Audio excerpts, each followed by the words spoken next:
Programa Nosso Direito em Ação hoje vai falar sobre a Lei de Diretrizes Orçamentárias e temas de extrema importância para a população, para todos nós. Dizer que ultimamente, principalmente nas últimas semanas, a pauta foi a questão da possível aprovação e a pedido dos parlamentares de uma receita especial para despesas e receitas. E essa discussão, enfim, traz aqui uma série de dúvidas. Falar de lei de diretrizes orçamentárias é pensar no direito constitucional, é pensar no futuro do nosso país. E para falar sobre esse tema, nós recebemos dois convidados. Ao meu lado esquerdo, recebemos hoje o nosso amigo, Dr. Nelson Calandra. Como vai, doutor? Tudo bem, Leopoldo. Um prazer estar aqui participando desse Nosso Direito em Ação.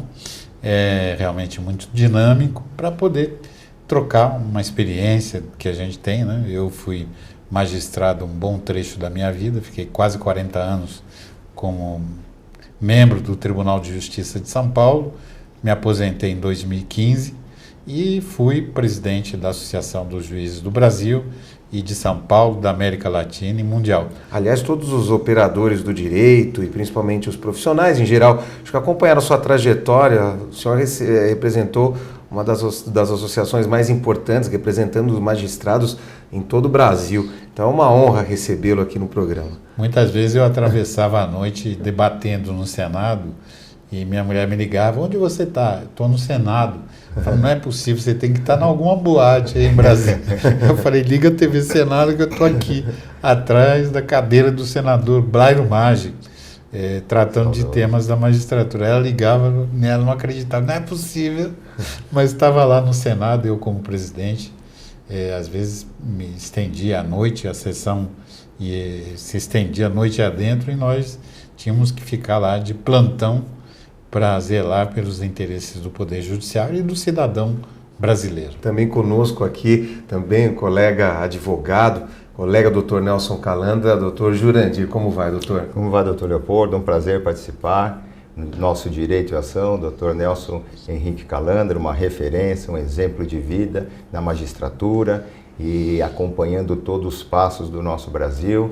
Agora, como esse histórico de vida no Senado, representando a AMB, Associação Brasileira, né, dos Magistrados. E para mim é uma honra participar dessa discussão que envolve temas importantes do nosso Brasil, inclusive hoje a Lei de Diretrizes Orçamentárias sendo votada para melhor atender as necessidades do nosso Brasil. Também não posso deixar de elogiá-lo aqui, porque acompanho também seu trabalho junto à Caixa de Ciência dos Advogados de São Paulo por muitos anos, a relatoria do TED, comentar com você, telespectador, que o doutor Jurandir tem uma série de atuações frente à OAB, sempre de forma voluntária, trazendo o seu conhecimento. Também é uma honra recebê-lo. É verdade, doutor Leopoldo. Eu faço referência aqui à Ordem dos Advogados do Brasil, da qual milito há mais de 20 anos.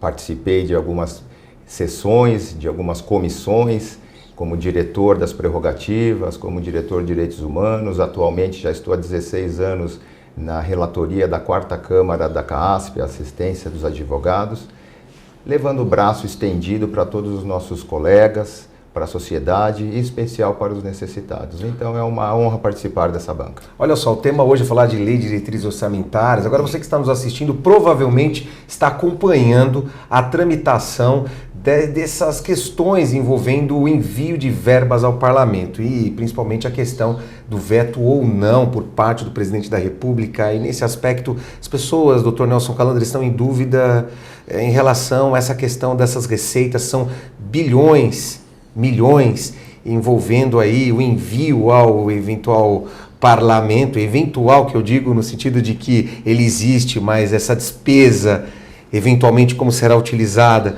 é uma despesa que é enviada ao parlamento, poderia ser utilizada de uma outra forma, e não estamos aqui questionando isso de forma política, mas de forma técnica. Isso é viável? Isso é possível? Isso é legal? Eu acho que há pontos que extrapolam a competência do Poder Legislativo. E o que a gente precisa tentar explicar ao telespectador é o que se passa no Brasil de hoje.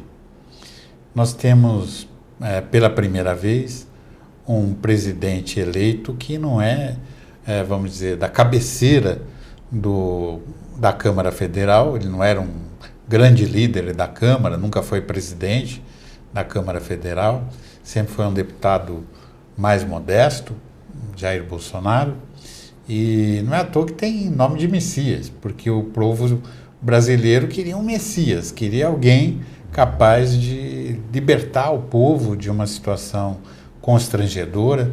Afinal, é sempre constrangedor você ter uma presidente sacada do poder, e pior ainda quando essa presidente sacada do poder, com verba paga pelo contribuinte brasileiro, se coloca numa oposição a personalidades brasileiras, ao vice-presidente Michel Temer, que então assumiu toda a situação atravessada pelo vice-presidente Michel Temer, conduzido à presidência. E a eleição de Jair Bolsonaro, no fundo, ninguém queria mais do mesmo, queriam uma novidade. E o presidente Jair Bolsonaro é alguém muito irrequieto, né? Ele é uma pessoa que usa o Twitter, que usa redes sociais, foi eleito com uma verba minúscula presidente da República, sofreu um atentado, uma tentativa de homicídio e sobreviveu a isso, graças ao seu preparo militar e à proteção de Deus. Ingressou, né, no período da chamada Lava Jato. Então, tudo isso traz alguns problemas, porque nós temos, querendo ou não, um sistema onde o Poder Executivo tem a missão de administrar, o Poder Legislativo faz as leis e o Poder Judiciário é o guardião da Constituição. Essas são as atribuições de cada um dos poderes.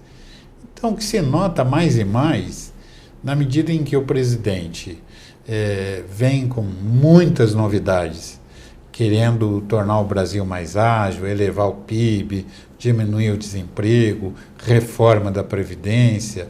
Reforma da Previdência na Europa é um tema que leva as pessoas ao histerismo, né? E nós passamos pela reforma da Previdência num clima de relativa tranquilidade, porque todo mundo reconhecia a legitimidade do presidente para encontrar um caminho para o orçamento do Brasil. Quem ganha mais do que quem ganha pouco e gasta muito acaba falindo, né? Então, de algum modo, Paulo Guedes, que o presidente diz que é o seu posto Ipiranga, que tem tudo, né? Ele acabou capitaneando esse sentimento da população. E o parlamento, nesse choque entre executivo e o parlamento, eles acabam aprovando dispositivos legais, e hoje, no Senado brasileiro e na Câmara Federal, o grande debate é o que o presidente pode vetar, não é? E o Senado e a Câmara podem derrubar vetos substanciais que o presidente fez com relação à obrigatoriedade de emendas parlamentares, ou seja, de deputado e senador, para direcionar verba para determinada atividade ou para direcionar verba para determinadas regiões. Doutor Nelson, só para explicar para o telespectador, nós vivemos um sistema presidencialista, as pessoas muitas vezes escutam e acham que o presidente ele manda no país, ou que o presidente tem a capacidade ali de gerir da forma que ele bem entende. E no sistema presidencialista, ainda que ele seja o presidente, ele precisa do Congresso, precisa de todos ali para que as questões sejam dirimidas, não é isso? Exatamente. E nós notamos que o núcleo do governo que trata com o parlamento é um núcleo militarizado. Por mais sábios que sejam os generais, né, eles não são parlamentares, nem estão habituados a esse diálogo com o parlamento. Então, fica um diálogo, muitas vezes, mais rígido, mais ríspido, mais endurecido, e isso provoca vetos. E os vetos, uma vez ocorridos, não tem volta atrás, porque eles têm que ser encaminhados para o Poder Legislativo, e lá é que eles serão derrubados ou mantidos. E na medida em que se derruba um veto presidencial, e esse veto tem razão de ser, o que acontece? Se questiona a própria autoridade do presidente. Ou seja, o presidente tem o poder, tem o orçamento da União para aplicar, mas muitas vezes as emendas parlamentares cortam a caneta BIC do presidente pela metade, aí fica um toquinho de caneta BIC sem poder governar do modo que ele deveria fazer. E o presidente Jair Bolsonaro, muitas vezes, o terapeuta dele é o teclado do computador ou o teclado do celular. E ele acaba tuitando coisas que chamam a atenção. Acaba gerando uma polêmica. A população, e só para sublinhar os nossos telespectadores, que não é caso de impeachment do presidente. Quem foi eleito foi Jair Messias Bolsonaro, paraquedista, oficial do Exército, deputado de várias legislaturas. Ele é quem ele é, sobreviveu a uma faca na barriga, né? Sim. Então, e foi eleito presidente da República. Então, o que nós precisamos entender é que a Constituição assegura liberdade de pensamento e expressão, e ficam aí as aves de mau agouro querendo caçar o presidente por suas extravagâncias verbais, né? E isso, para mim, não é motivo de impeachment. Eu acho que dificilmente seria aprovado um pedido de impeachment. E quando o presidente fala que ele está sitiado, que não consegue governar, grupos de simpatizantes acabam até convocando manifestações de rua para dizer que o presidente tem apoio. E tem coisas que são óbvias, né? Agora, nós vivemos um período complicado, até ouvi a opinião do Jurandir, vivemos um cenário econômico bem complexo e bem complicado no país hoje. E aí essa questão de destinação de verbas, até observava uma matéria de um veículo de comunicação importante e falava sobre a destinação de valores em determinada programação, não significa necessariamente que o recurso foi utilizado com eficiência. E aí vem essa questão agora da destinação de valores ao parlamento. Sua opinião, na verdade, sobre isso é a questão do cenário econômico vivido hoje que impacta na vida de todos nós. É verdade. Esse cenário ele acaba sendo uma dificuldade de enfrentamento tanto do Congresso, tanto do Senado e principalmente para obter, junto à Lei de Diretrizes Orçamentárias, uma questão obrigatória, tornando aquela emenda constitucional um desfavor até ao presidente. Haja vista que o ano passado estava prevista essa votação, que ela acabou sendo vetada pelo Centrão, pelo descumprimento de alguns acordos que foram feitos entre Câmara e Senado, que objetivaram ao Planalto apresentar um projeto de lei do Congresso Nacional para tentar aí acomodar todos esses interesses. Então, o Dr. Leopoldo está com essa pergunta em que nossos telespectadores acabam também tendo essa dúvida, a questão do orçamento, né? E fica uma condição completamente difícil no sentido de aprovar uma emenda constitucional que acaba sendo obrigatória e aí acaba engessando, tornando o presidente impedido de exercer a sua presidência. Agora, doutor Nelson, essa questão do envio de verbas nessa proporção e fica aquele questionamento, como que isso pode ser utilizado? Que quando se fala em envio de verbas aos parlamentares, parece que o parlamentar, o cidadão que está em casa, parece que pensa assim, o parlamentar vai utilizar essa verba da forma que ele quer ou para ele mesmo. Não fica mais ou menos essa sensação? O que é preciso explicar ao telespectador é que a Lei de Diretrizes Orçamentárias na realidade, a principal lei. Porque é a lei que todo ano define que rumo vão tomar as verbas públicas. E o orçamento é um detalhe, vamos dizer, o projeto, em grosso modo, ele é tratado na Lei de Diretrizes Orçamentárias. E depois, na Lei Orçamentária propriamente dito, vai ver o que o Executivo vai gastar, o que o Judiciário vai gastar, o que cada Casa Legislativa vai gastar, e a aplicação das verbas gerais, em obras, em prioridades para regiões, que o parlamento julga necessárias e obrigatórias. Então, querem agora discutir emenda de bancada, ou seja, se a bancada aprova uma emenda, essa emenda seria obrigatória para o Poder Executivo, no sentido de realizar determinadas obras e aplicar essa emenda em determinado setor. Mas o Poder Executivo, ele lida com o dia a dia de um país, não é? Até o ano passado, nós não podíamos imaginar que nós teríamos uma Covid-19, ou a gripe da coronavírus, né, que pode causar, e está causando, uma queda no PIB mundial, está causando problemas de atenção especial para a saúde no Brasil e em outros países. Uma instabilidade na economia no mundo inteiro. Exatamente. Então, tudo isso muda. O que é preciso é que haja meios, ou seja, a reforma tributária é o eixo de tudo que tem que ser feito. Ou seja, nós temos que democratizar a tributação, tornar a tributação mais simplificada, né? Até tentar unificá-la, né?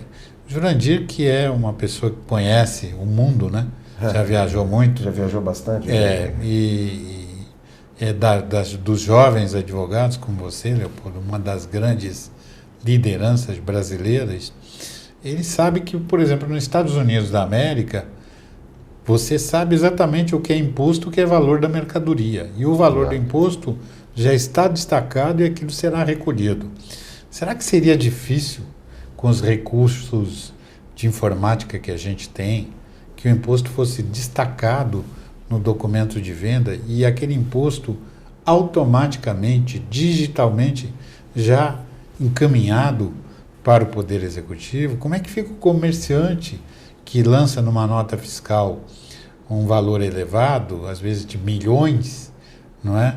Para receber a prazo, e o comprador não paga aquele valor no prazo determinado e ele fica devendo imposto e fica sujeito a ser preso porque não pagou o imposto que ele não devia. Quem devia era aquele contribuinte que comprou o produto e que se comprometeu a pagar o produto. Como eu vou recolher imposto sem dinheiro, não é?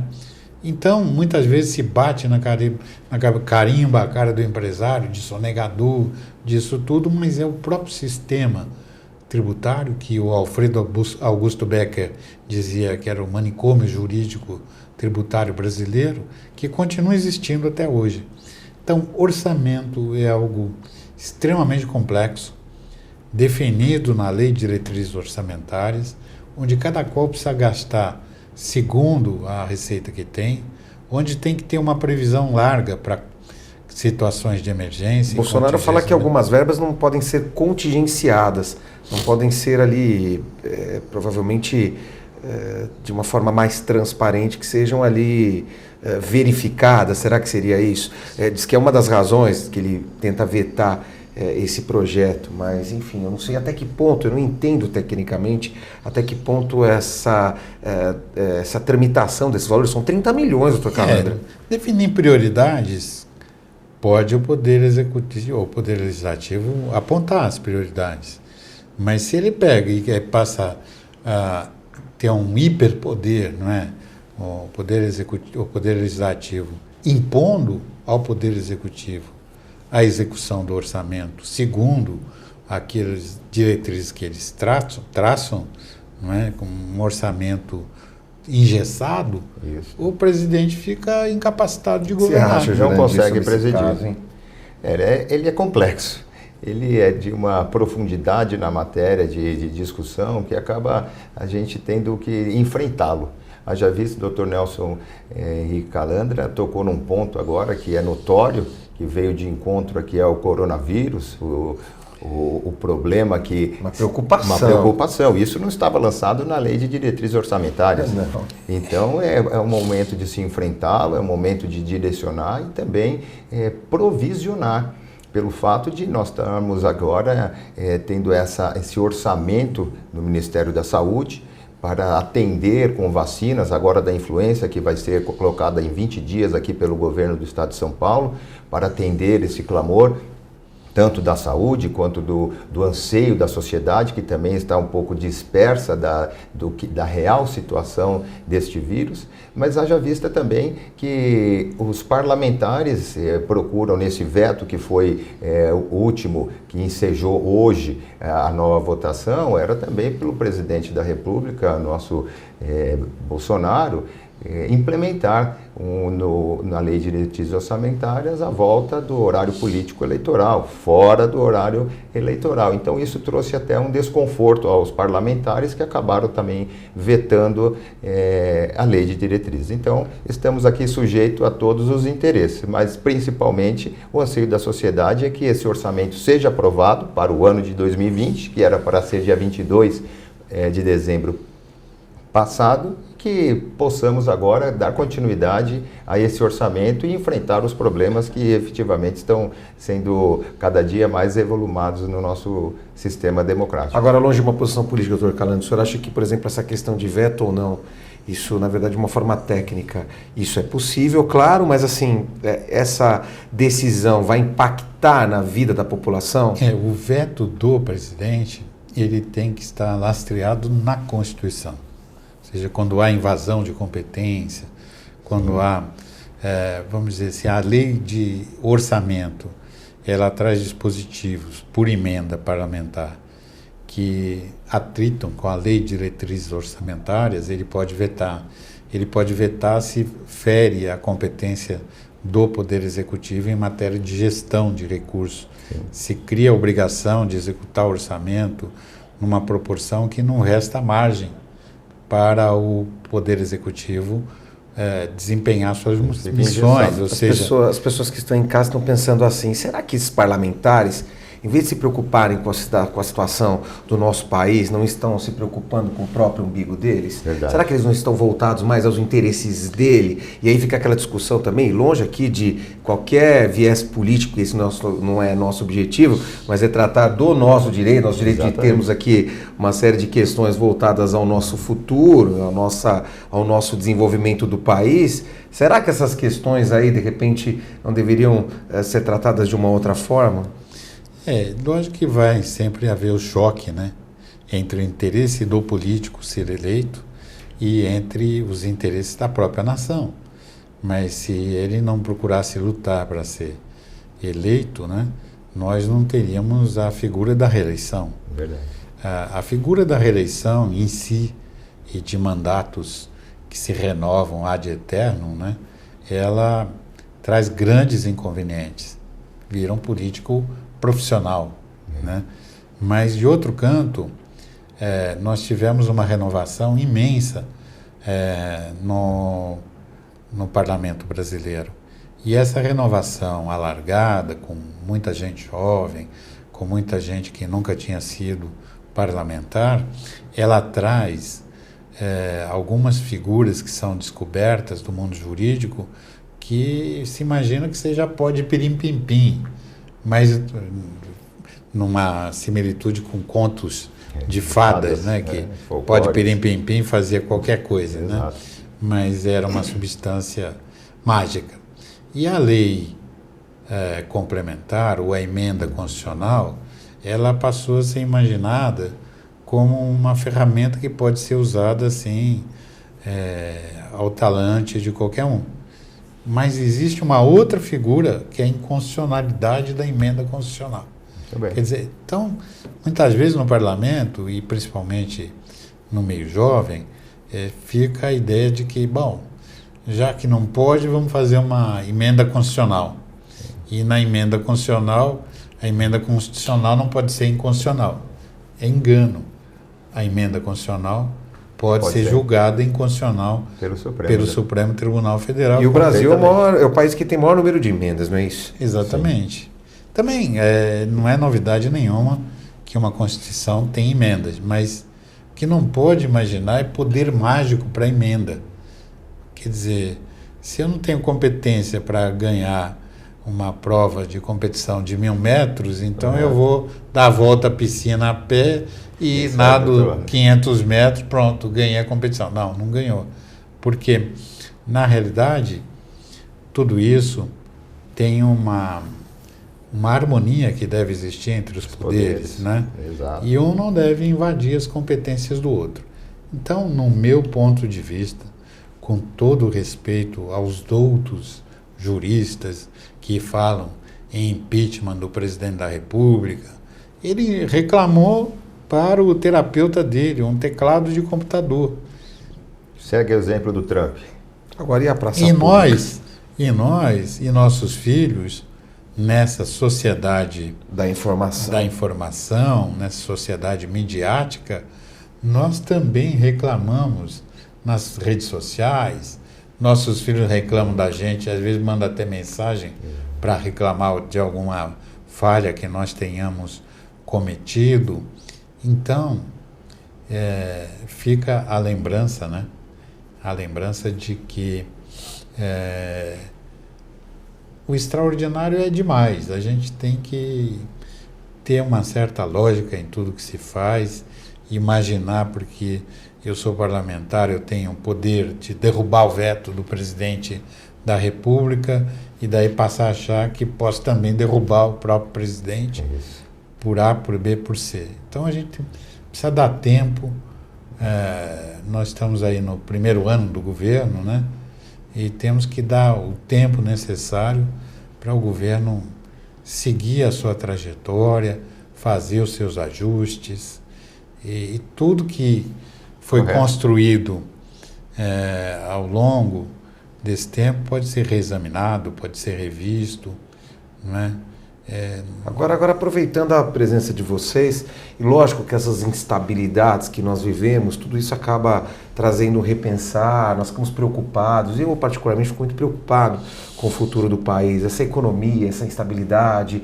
Aproveitar e ouvir a opinião de vocês, Jurandir, por exemplo, a questão do futuro da profissão do operador do direito, por exemplo. Porque o operador do direito é aquele que segura a bandeira ali, é ele que coloca a cara para bater ali, o advogado especial, é ele que coloca, segura a bandeira ali, é ele que sempre está, ele que é o indispensável à administração da justiça. E esse futuro para a profissão? A Constituição Federal já garante, né, que o advogado é indispensável à Constituição da Justiça. E o futuro, como o Dr. Nelson Henrique Calandra mesmo narrou, na digitalização, na informatização, acaba o advogado também sendo refém desse sistema. Haja vista que qualquer um que procura o Google, procura informações sobre determinada necessidade, determinada situação que está vivendo, ele acaba tendo um advogado ao seu dispor. As suas respostas não vão mais de encontro a marcar um horário no escritório, no consultório de um advogado para obter ali uma assistência, um parecer. Então, o futuro do advogado, ele está limitado agora às suas consultorias, aos seus pareceres e também enfrentando o tema da digitalização no sentido de que ele será sempre indispensável à justiça. E em contrapartida, não só o advogado, mas num todo, em geral, hoje também estamos discutindo a lei previdenciária aqui no estado de São Paulo. Já vista que no prazo de 10 anos o governo do estado de São Paulo tenta diminuir as despesas e tentar fazer com que isso seja a motivação para atender todo o clamor social e atender aqueles mais necessitados. Você acha que a mudança na Previdência foi positiva para o país? Ela será para o país quando assim enfrentarmos o tema até da tributação no imposto unificado, como o doutor Henrique Calandra mesmo assim levantou essa bandeira, que eu acredito que no curto tempo o Brasil estará unificando seus impostos. É uma matéria para enfrentar mesmo, mas creio, doutor Leopoldo, que é um futuro que se avizinha. Então nós temos que ter essa ciência, essa sabedoria, esse discernimento de buscarmos o nosso futuro, o nosso tema maior, que é a profissão do advogado. Hoje já vista o nosso direito em ação, é que o advogado está sendo desassistido no sentido dele propor condições para que possa exercer com esmero a sua profissão. O senhor sabe mais ou menos a posição da AMB, a posição, por exemplo, dos magistrados em relação ao futuro da profissão, a sua visão enquanto ex-magistrado e agora advogado, ingressando nesse mercado de trabalho, essa instabilidade econômica, o senhor que já percorreu vários momentos históricos importantes. Traga para nós a sua opinião. Eu acho que o advogado será sempre essencial para um país que quer ser democrático. E muitas vezes você liga em certos números para falar com alguém, você não sabe se está falando com um robô ou com pessoa. E muitas vezes até a ligação pergunta, você é um robô ou você é de carne e osso? Não é? Então, essa digitalização e essa aplicação de meios de computação, mais e mais ela vai acontecer. Há colegas em vara de fazenda pública que trabalham com 3 robôs, ou seja, aquilo que é repetido. Minha colega Ana Maria Brugin, a quem homenageio, ela programou 3 computadores Semana para da Mulher, hein, logo funções repetitivas. Então, é uma afirmação pioneira de uma atividade. Recebeu 600 mil processos o dia que ela sentou na cadeira de titular da vara de execução fiscal. Nossa, e hoje ela tem 200 mil processos, 400 mil processos. Com a ajuda robotizada De coisas que acaba repetidas, né? Então, mas acaba sendo célere a justiça. Exatamente. Então eu acho que o magistrado ele tem que atender o advogado, ele tem que ouvir o advogado, por mais digital que seja o processo. Eu me lembro quando eu julguei uma questão ligada ao vestibular da FUVEST, de que se questionava se era válido ou não, que eu podia ter respondido com 2 linhas. Dizia assim, o impetrante é carecedor da ação. Isso quer dizer que não cabe mandado de segurança, que é uma ferramenta jurídico-constitucional, quando tem que fazer prova. Mas eu abri a minha sentença dizendo, a justiça não pode dar respostas mortas para perguntas vivas. Então eu fui estudar a questão da FUVEST para dar uma resposta para aqueles jovens que respondesse à dúvida que eles disseram que tinham. Ou seja, que o vestibular estaria nulo, porque teria formulado questões equivocadas. E abri para eles a possibilidade até de recurso, ninguém recorreu. Eu acho que justiça é isso. Embora ela possa ser digital, embora ela possa ser de qualquer outro modo que a gente possa imaginar, embora o juiz muitas vezes a velocidade e a exigibilidade de tempo, de estatística, faz o tempo dele tornar-se menor, não é? O que cada um dos colegas magistrados tem que saber é que para a máquina não ser maior do que ele precisa continuar sendo humano. E o laço, a conexão com essa humanidade, com os jovens advogados, que eu aprendo muito, o Dr. Leopoldo, o Dr. Jurandir Júnior, são expoentes dentro da categoria deles. Se o juiz não ouve aquela petição que é levada a ele digitalmente e pessoalmente, não é? A justiça vai se maquinizando, não é? Se desnatura. O Paulo Bonfim dizia, nós vivemos uma época, já falecido, nosso querido poeta, príncipe dos poetas sempre vivo, né? Que os acadêmicos não morrem, e ele dizia, nós vivemos uma época em que as máquinas se humanizam e os homens se maquinizam. Então, aos meus colegas magistrados que eu fui, aos meus colegas de hoje, advogados, jovens e mais antigos, o meu apelo, não vamos permitir que o nosso coração se endureça a ponto de nós virarmos uma máquina, não é? E a nossa condição humana é que faz toda a diferença para libertar pessoas, para resgatar direitos, para olhar para situações que muitas vezes a legislação não abarca, a função do advogado, que é o primeiro juiz da causa, como dizia Maurice Garçon, né? Exato. A função do juiz que recebe o advogado aflito é abrir o seu coração, abrir seus ouvidos. Ninguém perde nada em ouvir, não é? E a nossa função, nosso tempo tem que ser alargado, porque, vão dizer os magistrados, é muito difícil, porque é muito rápido o tramitar das petições, não é? Mas nós precisamos estar acima da máquina. Não podemos perder a sensibilidade. A né? máquina faz aquilo que é próprio da máquina. Você acha que dá para abrir o coração nesse período de tanta tecnologia? É preciso. Dá para acreditar no futuro? É da profissão? é preciso. Haja vista que os desembargadores, os juízes, de uma maneira em geral, o judiciário, eles temem quando o advogado vai pedir para despachar uma petição. E acabam até negando esse recurso auricular, esse clamor, esse pedido, que o advogado vai aflito para levar ao conhecimento daquele julgador aquela necessidade do seu cliente, que espera pela justiça. E homenageando até Rui Barbosa, nosso acadêmico que nunca morre, nosso jurista eterno, dizia que a justiça tardia não é justiça, é uma injustiça.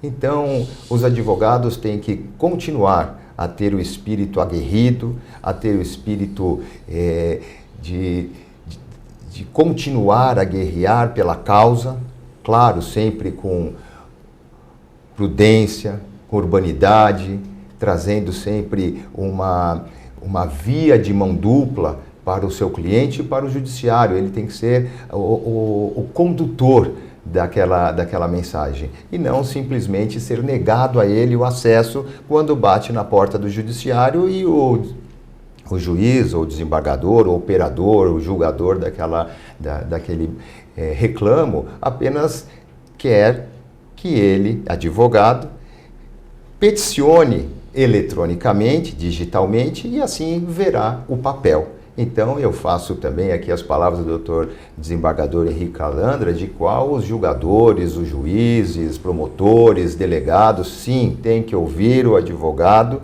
diante dessa sensibilidade, para que nós não sejamos o amanhã robôs.